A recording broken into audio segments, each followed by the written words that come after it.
વિશ્વાસ હોય સત્યના રાહ ઉપર હોય એને બાપુ હજી આજની તારીખમાં કોઈ દી ક્યાંય વાંધો નથી. ગમે એવી પરિસ્થિતિ સામે આવી હોય તો એ બાપુ એનો વિજય થાય.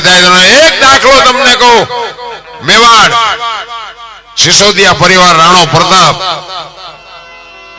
અને દિલ્હીના બાદશાહ અરે બાપુ જયારે એને દુશ્મની થઈ ને, જો કે દિલ્હીના બાદશાહ ને બધા એને વિરોધ જ હતો, એને બધું આખું હિન્દુસ્તાન ને આખી દુનિયા ઘરે કરવાની ગણતરી, પણ બાપુ બધાએ પાસેથી હરાવીને બધાએ રજવાડા લૂંટેલા, પણ બાપુ મેવાડ નો એક મહારાણો પ્રતાપ બાપુ મચક નહોતો આપતો. અને એની ઉપર જયારે ચડાઈ કરે અને મહારાણાને એમ થાય કે આની પાસે લશ્કર એટલું છે, એની પાસે સાધનો એટલા છે, આની સામે હું લડીને જીતી ન શકું અને હું એને નમી ન શકું, એટલે પોતાના સૈનિકો લઈ અને ડુંગરના ગાળામાં ચાલ્યો જાય છે. 400 સૈનિક છે રાણા પ્રતાપ પાસે. દિલ્હીના બાદશાહ 22,000 સૈનિકની ફોજ છે. ડુંગરના ગાળામાં વહી જાય. 2 દી 5 દી 15 દી થાય બાપુ, ખાવા જોવે એમાં તો કોઈને હાલે નહીં.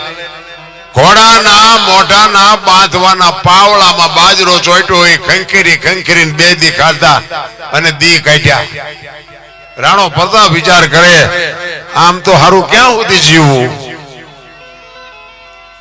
મારે દિલ્હીના શરણે જવું પડશે. આવો એને જયારે વિચાર આવ્યો ને, અને આ વાત ઉડતી એનો મિત્ર ભામાશા વાણિયો, ભામાશાને બાબુ આ ખબર પડી ને બાબુ, એનો ભાઈ બંધ રૂવાડા ખડા થઈ ગયા. અરે તારી ભલે થાય તારી મિત્ર હેરા કીજીએ, ઈ ઢાલ સરીખા હોય, સુખમાં પીછે રહે દુઃખમાં આગે. ભાઈ બંધ તો એવા હોવા જોઈએ ભલા.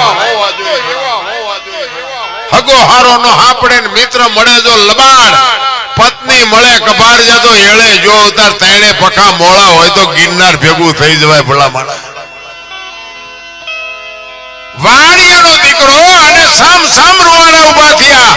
એ કે દરબારનો દીકરો ગરાસિયો છત્રી અને દિલ્હીના શરણે જવાની વાત કરે છે. એ કે તલવાર હું ન ઉપાડી શકું, પણ એને મારે એક વખત ચેતવવો તો છે જ કે રાણા ખોટું થાય છે, આ કરાય નહીં. એ રાતના સમયે ડુંગરના ગાળામાં એ ભાઈબંધ ભામાશા વાણિયો નીકળ્યો. ગોતે ક્યાં બાપુ? ડુંગરના ગાળામાં ક્યાં ગોતો? વાણિયાનો દીકરો રાતે બાપુ રાડ્યું પાડે, રાણા એ રાણા પ્રતાપ એ રાણા.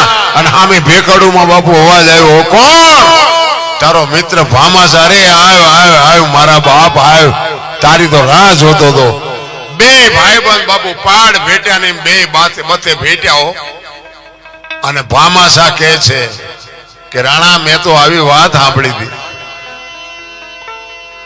રાણાની આંખમાં જળજડી આવી ગયા કે ભામાશા હું સમજી શકું છું હું કોણ છું, એની મને ખુમારી છે, પણ આમ ભૂખ્યા મરવાનું? એ કે અનાજ જેટલું જાય ને, જેટલું જોવે એટલું હું પૂરું પાડીશ, તલવાર હું ના ઉપાડી શકું. હું વાણિયાનો દીકરો, મારું કામ નહીં, પણ અનાજ જેટલું જોઈએ એટલું પોગાડી દેશે. જો અનાજ હાટું થઈને તું દિલ્હીના શરણે જા ને તો આ ધરતી રહા તાળ વહી જાય. અરે તું એક ક્ષત્રાણીના કુખે જન્મ લીધો હોય, માં ભગવતીનું ધાવણ લાજે રાણા, હું તારે જોવે એટલું અનાજ આપીશ, પણ તું અહીંયા જાતો ને બાપ, હું તને હાથ જોડું છું.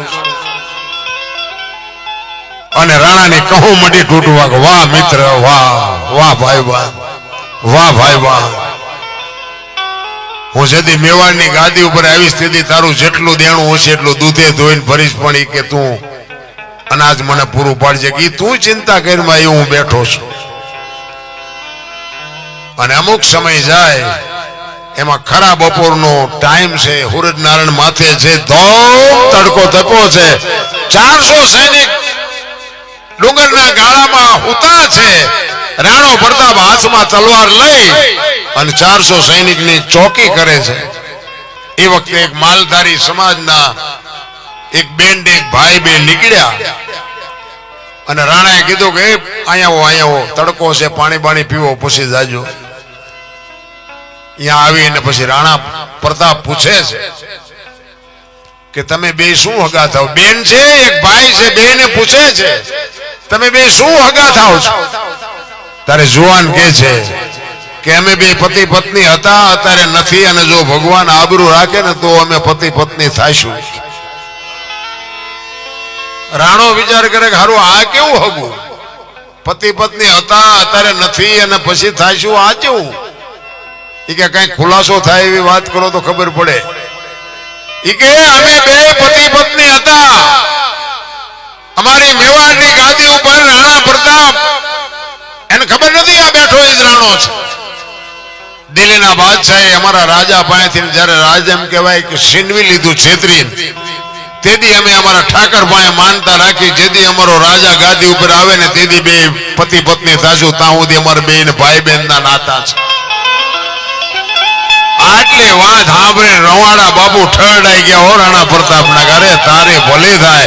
આજે એક જણાએ માનતા રાખી છે, આખા મેવાડમાં કેટલાય માનતા રાખી છે. હવે તો દિલ્હીના બાદશાહને જે કરવું એ કરે, બાકી લડી લેવું છે. અને જાસા ચિઠ્ઠી મોકલી કે કાલ સવારે હલ્દીના ઘાટ ઉપર તારું સૈનિક હોય એટલું લઈને આવજે, સેજે બાકી નો રાખજો.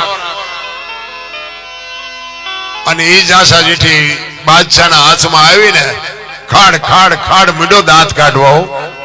એ કે આ મોતને શું કામ આમંત્રણ આપ્યું છે?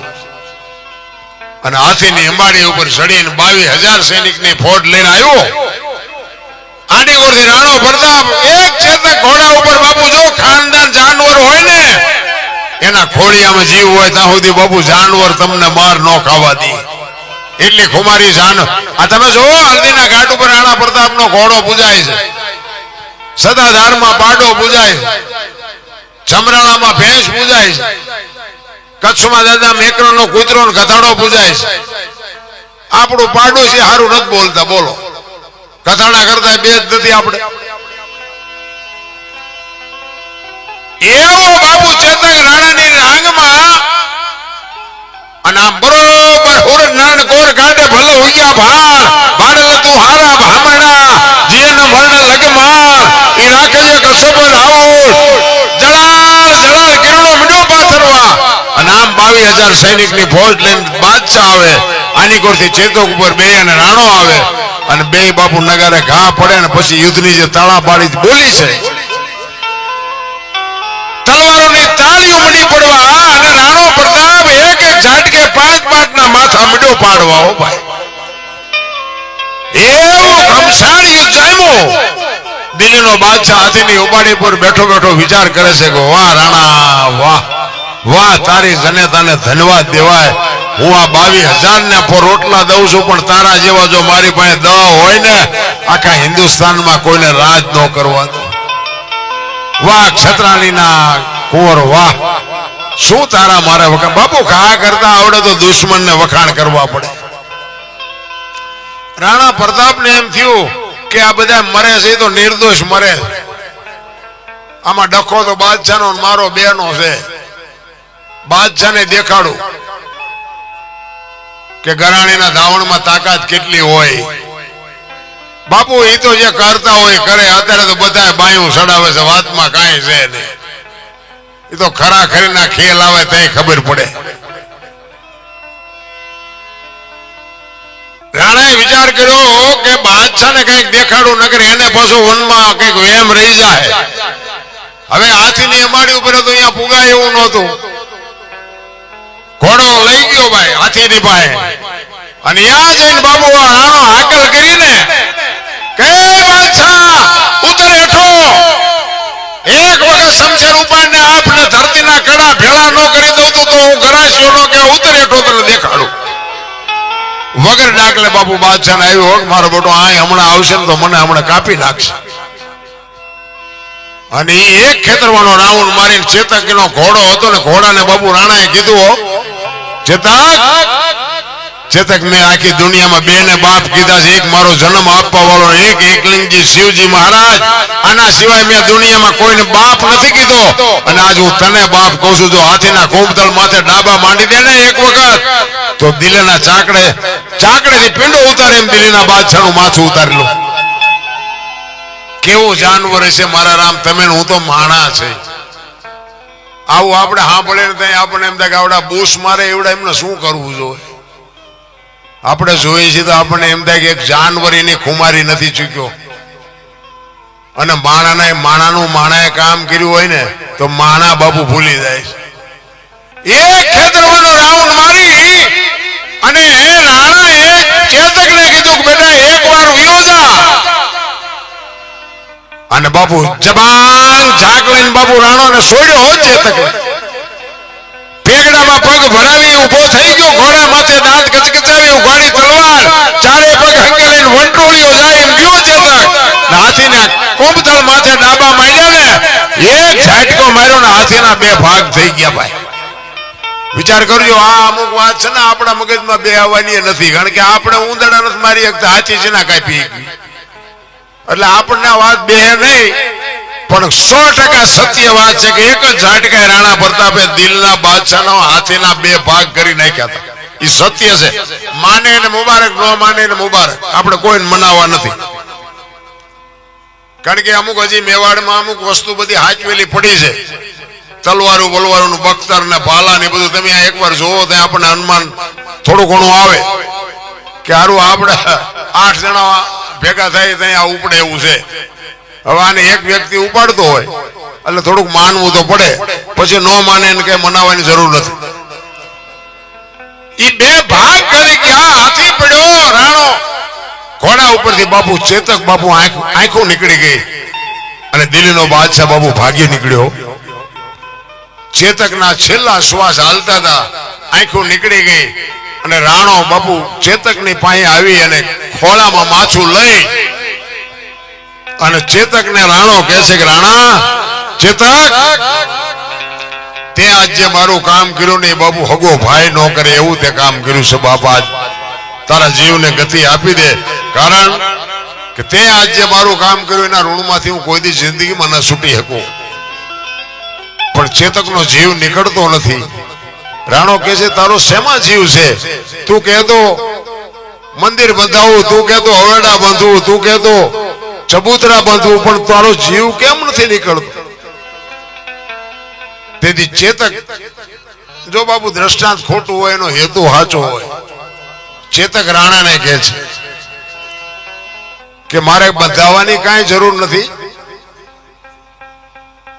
અને મારો જીવ નથી જતો એનું કારણ એક જ છે કે હું મરું છું એની વાત નથી, પણ મને દુઃખ એ વાતનું છે કે તને ઘરથી આ સુધી મેદાન સુધી લઈ આવ્યો અને મેદાનથી ઘર સુધી ન પુગાડી ગયો, એનો મને અફસોસ છે. મર્યો એનો વાંધો નથી, પણ મને એટલી જો ભગવાને શક્તિ આપી હોત ને કે હું આને ઘર સુધી પુગાડી શકું, હું અધવચ્ચે તમને મૂકું છું ને, એ વાતનું મને દુઃખ છે.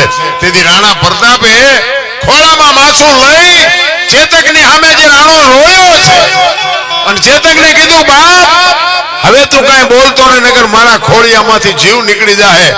અને હવે આપણી ઘોડામાં 50 ઘોડા છે, પણ હવે હું તને વચન આપું છું, હું જીવીશ ને ત્યાં સુધી કોઈ ઘોડા ઉપર સવારી નહીં કરું. રાણો બાપુ જીવાય એટલો વરા બાપુ કોઈ દી કોઈ ઘોડા ઉપર બેઠો નથી. આવા તો દુનિયામાં જાનવર થઈ ગયા. આપણને માણાને બાપુ જો માણા થવાનું કહેવું પડે તો આપણને એમ થાય શું કરવાનું? હા છે તો માં છે, ભલા મોઢે બોલું માં હાથે નાનપણ સાંભળે ભલક બધાની મજા પછી કડવી લાગે કાગડા. હું તો એમ કહું કે આપણી ઘરની માને જો આપણે હાસવી લેશું ને તો આ માં અડધી રાતે આપણું કામ કરશે. ઈ માન પેલા આપણે જાળવવાની છે. આપણી માં છે ને એને જાળવું એટલે આ માં બાપુ તમને હાચવે હાચવે ને હાચવે, એમાં તમારે ખીલી ન વાગે.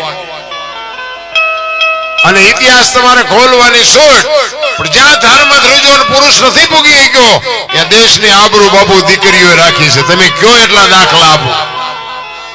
એટલા જ માટે મહાપુરુષોએ બાપુ જનેતાને ઊંચામાં ઊંચું પદ આપ્યું છે. કહેવાનો મારો અર્થ એ છે, કરોત મેં લાવી જને દેહવેરાવા કાળજા કાપીન ધરતા, કાળજા કાપીન ધરતા. મોરધ્વજ રાજા વિચાર કરજો, એક જે માતે બાપુ સાહેબ, મોરધ્વજ રાજાના આંગણે કોઈ અભ્યાગત આવે અને પોતાનું જમણું અંગ માગે અને કરવત મુકાવીને બાપુ લાકડા વેરે એમ દેહ વેર્યા છે, તો આનો ભરોસો કેવડો છે? તમે જોવો તો ખરા, અખિલ બ્રહ્માંડના માલિક કૃષ્ણ પરમાત્મા અને અર્જુન બેયની જ્યારે બાપુ ભક્તિની પરાકાષ્ઠા હોય, જેને કહેવાય હસ્તિનાપુર, અર્જુન અને કૃષ્ણ પરમાત્મા દ્વારકા. અર્જુન દરરોજ હસ્તિનાપુર થી દ્વારકા કૃષ્ણ પરમાત્માનું મોઢું જોઈ અને પછી બધું કાર્ય કરે. એટલે એક દિવસ કૃષ્ણ પરમાત્માને એમ થયું કે અર્જુન તું હવે ન આવતો, હું ત્યાં આવીશ. તો કે તો હારું, મારે આટા મીટા. અને કૃષ્ણ પરમાત્મા રોજ જાય છે હસ્તિનાપુર. એમાં એક દિવસનો સમય, અને રૂક્ષ્મણીએ કૃષ્ણને પૂછ્યું કે પ્રભુ તમે રોજ ક્યાં જાઓ છો? એટલે કૃષ્ણે કીધું કે એ બધું કહેવું જરૂરી નથી. આપણું બૈરું આપણને કઈક પૂછે અને પછી આપણે ના પાડીએ એટલે તો બૈરાને શંકા જાગે. એ કે પણ રોજ જાવ છો ક્યાં? મને કહેવામાં વાંધો શું છે કે પણ અમુક વાત ન કહેવા જેવી હોય ન કહેવાય. તો કે ના મને કયો કે ના ન કહેવાય. એટલે એ રૂક્ષ્મણીને એમ થયું કે આ ક્યાંક હલવાઈ ગયા હોય એવું લાગે, દેણું બેણું થઈ ગયું છે. એટલે રૂક્ષ્મણી કહે છે કે મારે આવવું છે તમારી હારે. તો ભગવાને ના પાડી કે ના ભાઈ ના, અહીંયા કઈ કામ નથી. એટલે રૂક્ષ્મણીને વધારે બાપુ શંકા જાય છે. એ કે મને નથી લઈ જતા એટલે તમે ક્યાંક હારા મારા હલવાના છો, એ વાત પાકી છે. એટલે બે વાત કરે છે. વાદમાં થોડોક સમય થઈ ગયો એટલે અહીંયા અર્જુન રાહ જોતો હતો અને ભગવાન આવ્યા નહીં. એટલે અર્જુનને એમ થયું કે આજ કદાચ કઈક કામ આવી ગયું છે, કાંઈ વાંધો નહીં, આપણે એક દી ઉપવાસ કરી નાખશું, એમાં શું ફેર પડે. એટલે નાઈ ધોઈ અને પોતાના રૂમમાં સુવા માટે ગયો. અને કૃષ્ણ પરમાત્મા અહીંયા આવ્યા અને પૂછ્યું કે અર્જુન ક્યાં ગયો? તો કે એ અંદર હૂતો છે. હવે અર્જુનના વાળ આમ પલંગ થી નીચે લટકતા હતા. ત્યાં જઈ અને કૃષ્ણ પરમાત્મા એમ હાથમાં વાળ લીધા તો ભીના હતા. એટલે કૃષ્ણને એમ થયું કે અત્યારે જ ભાઈ હૂતા લાગે છે. હવે વાળ જ્યાં જોતા હતા એમાં રૂક્ષ્મણી આવ્યા વાહેથી. ખબર નથી કૃષ્ણને. અને રૂક્ષ્મણી આમ જોયું ને, એ કે ઓલો માણા હુઈ ગયો છે, એના વાળ ને પંપાળે છે, આ કેટલું દેણું કર્યું છે એમ. અને કૃષ્ણ ભગવાને આમ નજર કરી એને એમ થયું કે આને શંકાનું સમાધાન નહીં થાય. એટલે આમ ઈશારો કરીને બોલાય કે અહીંયા તો. એટલે રૂક્ષ્મણી અંદર આવ્યા. એ કે હું બહાર જઉં છું અને આ વાળ છે ને કોરા કરજો. અને કોરા થયા છે કે નથી થયા હાથે ન ખબર પડે, ત્યાં ગાલે અડાડજો એટલે ખબર પડે કે કોરા થયા છે કે લીલા છે. એમ કહીને કૃષ્ણ ભગવાન નીકળી ગયા. રૂક્ષ્મણી વાળને આમ કોરા કરતા હતા. એ કોરા કરતા કરતા પછી આમ ગાલે અડાડ્યા ને, અંદરથી અવાજ આવતો હતો, શ્રી કૃષ્ણ ગોવિંદ હરે મુરારે, હે નાથ નારાયણ, હે વાસુદેવા. અને બાપુ આ અવાજ સાંભળ્યો ને તો બાપુ રૂક્ષ્મણીનો ગર્વ ગળી ગયો કે ઓહો, એક માણસ પૂતો છે, એના રૂએ રૂએ મારા નાથનું નામ છે, તો એના હાટું તો આને ધક્કો કરવો પડે. 100%ની વાત છે. અને બહાર આવી અને કૃષ્ણ પરમાત્મા એક કપડું ઓઢી અને ખાટલામાં બેહી અને ધ્યાન ધરે છે. એટલે અર્જુન ત્યાં આવ્યો, માને જોયા કે માં તમે આવ્યા. અને કૃષ્ણ ભગવાન તો કે બહાર છે. એટલે બહાર આવ્યા અને આમ જોયું તો કે આ ભગવાન શું કરે છે? એટલે કોકે કીધું કે ધ્યાન કરે છે. પણ કે ભગવાન તો આ પોતે છે, તો વળી આનાથી ઉપર બીજું કોણ છે? કોનું ધ્યાન કરે છે? મને તો એમ કે ભગવાન આ એક જ છે. કૃષ્ણ પરમાત્મા જાગ્યા ને પછી અર્જુને કીધું, એ કે પ્રભુ તમે હમણાં શું કરતા હતા? એ કે હું ભજન કરતો હતો. એ કે તમારે કોનું ભજન કરવાનું? તમારાથી ઉપર કોણ છે બીજું? એ કે મારેથી ઉપર તો હોય તો ખરા જ ને. તો કે પણ કોણ છે? મને તો હું તો તમને જ કહું છું, ભગવાન તમે જ છો, તમારાથી વળી ઉપર કોણ? તો કે મારો ભગત છે ને, એ મારા કરતા મોટો છે, મારા ભગત માટે ભજન કરવું પડે, એ ભજન કરવું પડે એમ કીધું. અને અર્જુનને મલપા શંકા જાગી કે હું આનો ભગત છું, આ મારું ભજન કરે છે. એ શંકા જાગી ને તો કૃષ્ણ પરમાત્માએ તરત કીધું, અર્જુન તને જે મલપા ઉગ્યું ને એ ખોટી વાત છે. તારું કાંઈ ન આવે એવા મારા ભગત દુનિયામાં પડ્યા છે કે તારું કાંઈ ન આવે અને તારે એવા ભગત જોતા હોય ને તો હાલ મારી ભેગો કે તારે મારો છોકરો બનવું પડે. કૃષ્ણ પરમાત્મા અર્જુનને કહે છે એ બાપ દીકરો બે બન્યા ગરજવાન ના અકલ ન હોય એ કે છોકરો બનવું છે પણ જોવું છે તમારા ભગત જેવા છે. એ બે જણા બાપુ મોરધ્વજ રાજાના દરબારમાં આવ્યા. કૃષ્ણ ભગવાન બાપ બન્યા છે, અર્જુન ને છોકરો બનાવ્યો છે. ગરજવાન ને અકલ હોય નહીં, જે કે એ બને પછી એમ કે આવું નહોતું કરવાનું પણ કરી નાખે પછી બધા હલવાય છે. અહીંયા આવી અને મોરધ્વજ રાજાને કહે છે કે તમારું જમણું અંગ મેં સાંભળ્યું છે કે તમે 32 લક્ષણા છો. હું જંગલમાંથી આવતો તો આ રહ્યો ને મારો છોકરો છે. અર્જુન કોર ઘડીએ ઘડીએ હાથ કરે આ મારો છોકરો છે, એકનો એક છોકરો છે. અને સિંહ મળ્યો મને જંગલમાં. સિંહે એમ કીધું કે હું તારા છોકરાને ખાઈ જાઉં. આ રહ્યો એક જ છે મારે, એ કે છોકરાને ખાઈ જવાની વાત કરતો. એટલે મેં વનરાજને કીધું કે ભાઈ મને ખાવું હોય તો ખાઈ જા, મારે આંધળાની આ એક લાકડી છે, મારો આ એક જ છોકરો છે, તું એને ન ખાઈશ. તો કે કાંઈ કરતા તો કે તને છોડું ખરો, તારા છોકરાને છોડું, પણ 32 લક્ષણા પુરુષનું જમણું અંગ જો તું મને લાવીને આપ તો તને છોડું. અને મેં એવું સાંભળ્યું હતું તમારું છે ને તમે 32 લક્ષણા પુરુષ છો અને તમારું જમણું અંગ લેવા માટે હું આવ્યો છું. જો દઈ શકો તો આપો, ન દઈ શકો તો ના પાડો તો બીજે જવું. કારણ કે દી આઠમાં પહેલા મારે સિંહને કાં જમણું અંગ દેવું પડે ને કાં મારો દીકરો દેવો પડે. મોરધ્વજ રાજા કે કાંઈ વાંધો નહીં, બેહો. દીકરો આવ્યો, મોરધ્વજ રાજાનો દીકરો આવ્યો. એ કહે છે કૃષ્ણને કે બાપુ હું એનો દીકરો છું, એનું અંગ ન કહેવાય કે તું એનું અંગ કહેવાય, પણ તું હજી લગ્ન નથી થયા, તું કુંવારું તો ન હાલ. મોરધ્વજ રાજાના પત્ની આવ્યા. એ કે હું એનું અડધું અંગ છું, ન હાલું.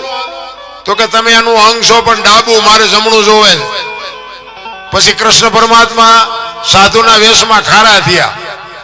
એ કે ઘડીક છોકરાને બોલાવે, ઘડીક બાયડીને બોલાવે, દેવું હોય ત્યાં હમણાં હાંજ પડશે, મારા છોકરાને ખાઈ જાય છે, આ મારો એકનો એક જ છે. એ કે કાંઈ વાંધો નહીં, તમને જમણું અંગ મળી જશે. પછી કહે છે કે તમારો દીકરો ને તમારી વહુ બે કરવત ખેંચે, બાજુ ઉપર બે આંખમાંથી આવડું ન આવવું જોઈએ તો લઈ જઈશ. એ કરવત મગાવે, બાજુ ઉપર રાણા એને બેહાડે, બા અને દીકરો બે કરવત ને ખેંચે અને ઘરાડ ઘરાડ ઘરાડ મીંડો હાલવા, લોહીની શેડો મંડી ઉડવા. પણ બાપુ અર્જુનના રૂવાડા મીંડા ધ્રુજવા. હો કરે તારી ભલી થાય તારી. અને આ કઈ નાની વાત છે? કરવત મુકાવવાનું શરીર વેરવા એટલે વાતું કેવડી છે. તો આપણે આપણે થાકી રહ્યા ને એટલે આપણને ઉતરતું નથી. આપણે કોકના લઈને નથી પાછા દેતા કરવત આપણે હું મુકાવી. આપણે અહીંયા કોઈક માંગણ આવે ને બટકું રોટલો ન દે તો આપણે કરવત હું મુકાવી. અને આ નાક સુધી કરવત આવ્યો ને ડાબી આંખમાંથી મોરધ્વજ રાજાને આવડું આવ્યું ને, કૃષ્ણ કહે છે કે ઉભા રહ્યો, આ એક અંગ રોવે છે, આને દેવામાં તકલીફ છે, મારે આવું નથી જોતું. તેથી મોરધ્વજ રાજા કહે છે કે બાપુ તમે સમજો છો ને એ વસ્તુ નથી, તમારી વાત જ આખી ગલત છે. એને ખબર નથી અખિલ બ્રહ્માંડનો માલિક છે. એ તો સાધુ સમજીને કહે છે કે બાપુ તમે જે વિચારો છો એ વાત નથી, પણ ડાબુ અંગ એટલા માટે રોવે છે કે મારી માના ઉદરમાં અમે ભેગા હતા, દુનિયામાં આવ્યા અમે ભેગા, આટલા વર્ષ સુધી અમે ભેગા રહ્યા, અને જમણા અંગનો ગરાગ આવ્યો ને મેં એવા હું પાપ કર્યા છે કે મારો કોઈ ગરાગ નથી, આવડું એટલે આવ્યું છે મને. ત્યારે કૃષ્ણ પરમાત્મા ને ઓલો અર્જુન ઢોળા મારવા માંડ્યો. એ કે બસ કરાવો ને, હવે રવા દો, હું જોઈ નથી શકતો, જોઈ નથી શકતો. અર્જુન ને કે બેટા તું કહેતો હતો ને મારા જેવા કોઈ ભગત નથી, હજી બીજા જોવા છે. એ કે હવે નથી જોવા. આપણે ત્યાં થોડીક ભક્તિ કરી તો નથી, આપણે જે ઠેકડા મારવા માંડી જતા. અમારા કલાકારોમાં એવું હોય છે, સારું જરાક ગાતા હોય તો આમ આપણે એમ કે સીતારામ, તો આમ માથું કરે. સીતારામ તો બોલ, મરી તો તું જવાનો છે, પણ નથી બોલાતું. આ જીરવાતું જ નથી રામ. એટલા જ માટે બાપુ આને સમજવા માટે સદગુરુની શાન જોવે. સદગુરુની શાન સિવાય કોઈ દી કોઈ વસ્તુ પતે એમ જ નથી. તમારે ભજન સમજવા હોય ને આ કોઈ નિશાળમાં કોઈ કોલેજમાં કોઈ યુનિવર્સિટીમાં ભણાવતું નથી. હું તો એમ કહું કે આ બેનું છે ને બેનું ખાસ હારા દીકરા તો છે ને માં જો કઈક સિંચન કરે ને તો જ હારા દીકરા થાય. બાકી ભગવાન ને કે હારો દીકરો દે શું અહીંયા દુકાન છે? હારો દીકરો પાદરો તમને દઈ દે. ઈ તો બાપુ માં જો એનું સંસ્કારનું સિંચન કરે ને, માના કોઠામાં કઈક સંસ્કાર પડ્યા હોય, એના ધાવણમાં સંસ્કાર પડ્યા હોય તો આપને ટેકો. છત્રપતિ શિવાજી મહારાજ જીજાબાઈના ઉદરમાં હતો ને, માએ ગીતા રામાયણ ઓગાળીને પાઈ દીધી હતી. માને ખબર જ હતી કે ભગવાન મને દીકરો આપે કે દીકરી આપે, આપણું સંતાન આપને ટેકો દેવું જ થાય. માએ કાંગળું કોઈ દી ન થાય, કુમારી માને હોવી જોઈએ.